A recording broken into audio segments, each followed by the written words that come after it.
आज कार्यक्रम का मकसद है कि डीवाई चंद्रचूड़ साहब के दो फैसले किस तरह से मोदी सरकार के लिए मुश्किल पैदा कर सकते हैं, और उनका एक अदालती फैसला जिस पर इस वक्त सुनवाई हो रही है, उसको लेकर भाजपा का प्रचार तंत्र किस कदर बौखलाया हुआ है। सबसे पहले दोस्तों, आपके स्क्रीन पर कल ही डीवाई चंद्रचूड़ साहब की अदालत से यह फैसला उभर कर आया है, जिस पर मैं चाहूंगा आप गौर करें। बिल्किस बानो दुष्कर्म के दोषियों को सुप्रीम कोर्ट से बड़ा झटका, समय से पहले रिहाई के खिलाफ की जाएगी सुनवाई।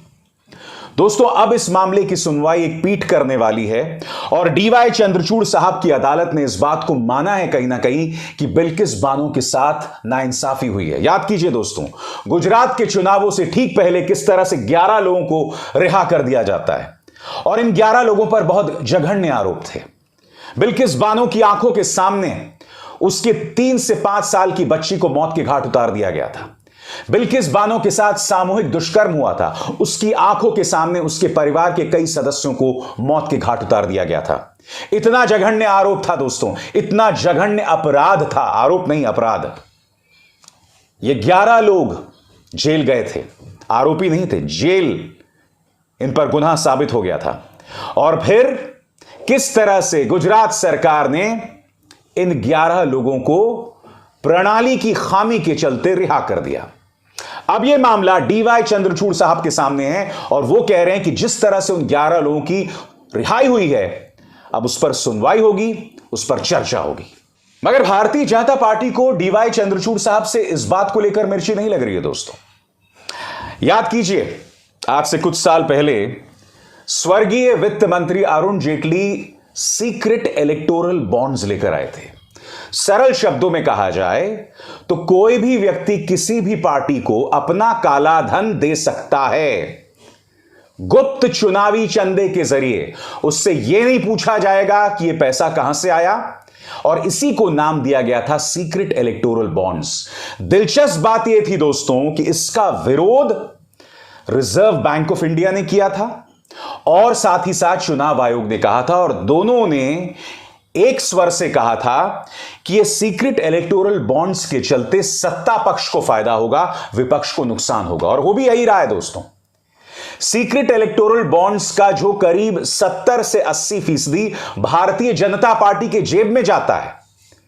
कभी आपने सोचा है कि किस तरह से विपक्ष की सरकारें गिराई जाती हैं, खरीद फरोख्त होता है, किस तरह से विपक्ष के जो विधायक हैं उन्हें मुंबई से पहले गुजरात ले जाया जाता है और उसके बाद चार्टर्ड फ्लाइट से उन्हें असम ले जाया जाता है और फिर 5 स्टार होटल्स में रखा जाता है। कभी आपने सोचा ये पैसा कहां से आता है? कभी आपने खुद से सवाल किया है कि कहीं ये पैसा सीक्रेट इलेक्टोरल बॉन्ड्स के जरिए तो नहीं आ रहा है? अब मैं आपको बतलाता हूं दोस्तों, इस तारीख पर गौर कीजिए। 11 अप्रैल को Chief Justice of India DY Chandrachud इस बात का फैसला करने वाले हैं कि इस मामले को संवैधानिक पीठ के सुपुर्द किया जाए या न किया जाए। यानी कि सीक्रेट इलेक्टोरल बॉन्ड्स पर अब गंभीर चर्चा शुरू हो जाएगी। और अगर इस मुद्दे को लेकर फैसला सीक्रेट इलेक्टोरल बॉन्ड्स के खिलाफ आता है ना दोस्तों, तो यह भारतीय जनता पार्टी की कमर तोड़ने जैसा होगा। क्योंकि अब तक हो क्या रहा था दोस्तों, इन सीक्रेट इलेक्टोरल बॉन्ड्स का जो अधिकतर पैसा बीजेपी की जेब में जा रहा था, और कोई भी व्यापारी अगर विपक्ष को पैसा देता था तो ये लोग अपने तरीकों से पता लगा लेते थे और फिर उन्हें इनकम टैक्स और ईडी के जरिए परेशान किया जाता। ये तथ्य सब जानते हैं। अगर सीक्रेट इलेक्टोरल बॉन्ड्स पर अंकुश लगती है या फिर उसके कई प्रावधानों पर अंकुश लगती है तो यकीनन इसका नुकसान बीजेपी को होने वाला है। यह तो था पहला मामला दोस्तों। अब हम बात करते हैं दूसरे मामले की। याद कीजिए किस तरह से उद्धव ठाकरे की सरकार चल रही थी और फिर रहस्यमय तरीके से उनके तमाम विधायक जो हैं एकनाथ शिंदे के साथ चले जाते हैं और तख्ता पलट हो जाता है। मगर इस तख्ता पलट में एक अहम भूमिका होती है राज्यपाल भगत सिंह कोश्यारी की। कोश्यारी साहब ने कहा था कि विश्वास मत हो सदन के पटल पर। क्या आप जानते हैं कि सुप्रीम कोर्ट में डीवाई चंद्रचूड़ साहब ने राज्यपाल की इस हरकत पर हैरानी जताई है और उन्होंने कहा है कि इससे सरकारों को गिराने में बढ़ावा मिलेगा, चुनी हुई सरकार इसी तरह से गिराई जाती रहेंगी अगर राज्यपाल की भूमिका होगी। मगर उन्होंने उद्धव ठाकरे पर भी सवाल उठाया है। मैं आपको पढ़ के सुनाना चाहता हूं पूरा मामला क्या है आपकी स्क्रीन पर। सुप्रीम कोर्ट ने गुरुवार को आश्चर्य जताया कि वो महाराष्ट्र में उद्धव ठाकरे सरकार को फिर से कैसे बहाल कर सकते हैं, जबकि उसे विश्वास मत हासिल करने की राज्यपाल की कार्रवाई अवैध लगती है। बहुत बड़ी बात कही दोस्तों सुप्रीम कोर्ट ने। वो कह रहे हैं कि भाई हम उद्धव ठाकरे की सरकार को बहाल कैसे करें क्योंकि वो विश्वास मत हार गए, मगर साथ ही साथ उन्होंने ये भी कहा कि राज्यपाल की ये पूरी कार्रवाई अवैध है। कड़े शब्दों का इस्तेमाल हुआ था दोस्तों। मैं आपको बतलाता हूं आगे उन्होंने क्या कहा। सुप्रीम कोर्ट ने इस बात पर भी गौर किया कि पूर्व मुख्यमंत्री ने स्वीकार करते हुए कि वे अल्पमत में थे, शक्ति परीक्षण का सामना किए बिना ही इस्तीफा दे दिया था। तो यहां तो यकीनन वो उद्धव ठाकरे पर सवाल उठा रहे हैं, मगर कहीं ना कहीं उन्होंने राज्यपाल की हरकत को अवैध बताया है। Chief Justice of India DY Chandrachud ने कहा, हमारी समस्या यह है कि बौद्धिक पहेली को देखें।